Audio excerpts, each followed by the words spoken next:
A useful protocol that's used all the time by network administrators is ICMP. It stands for Internet Controlled Message Protocol, and it's often used to be able to send little messages between computers. An echo request and an echo reply are a couple of very common examples of this. You type in ping and an IP address, what really is happening is an ICMP request is made to another server, and hopefully you're receiving an ICMP reply. We call those a ping request and a ping reply, but behind the scenes, that's exactly what's happening. Now, this is really useful for troubleshooting. It's very useful for bad guys to be able to do reconnaissance of your network as well. Imagine being able to ping all of the systems in a particular subnet and find out who responds back. Sometimes that's not what you want. That's too much information for the bad guys. And you'll notice that most firewalls, one of their default firewall configurations is to disallow ICMP packets to go through the firewall.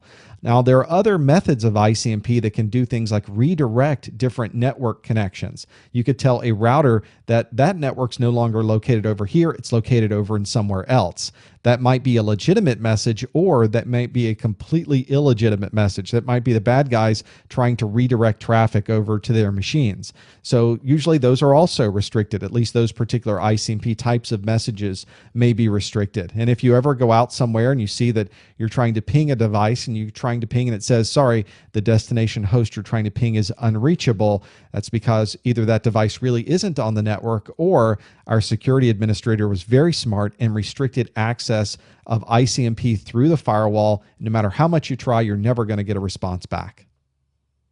Another useful network management protocol is SNMP. That stands for Simple Network Management Protocol. It's used between devices from a management perspective to gather details, metrics about how those devices are performing.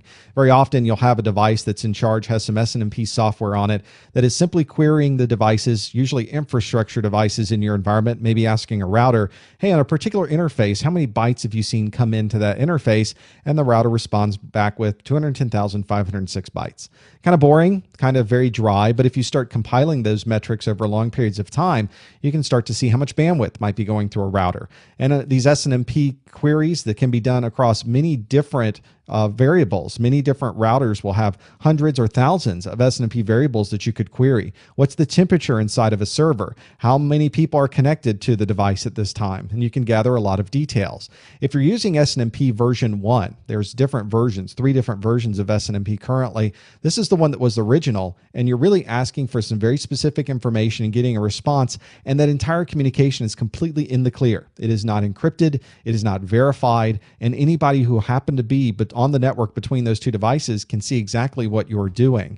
Now, in version 2, we added some additional capabilities. We could do some data type enhancements of what we were asking for. We can ask for many different metrics at one time and get a big bulk response back, but there was still no encryption. There's still, from a security perspective, a real concern there. So SNMP version 3, which is the latest standard, it's the one from a security perspective you should almost always be insisting on, because it checks the integrity of the message, that it really came from that device. It was authenticated to that device. The message wasn't changed along the way. So that integrity and authentication become very, very important, and it's encrypted.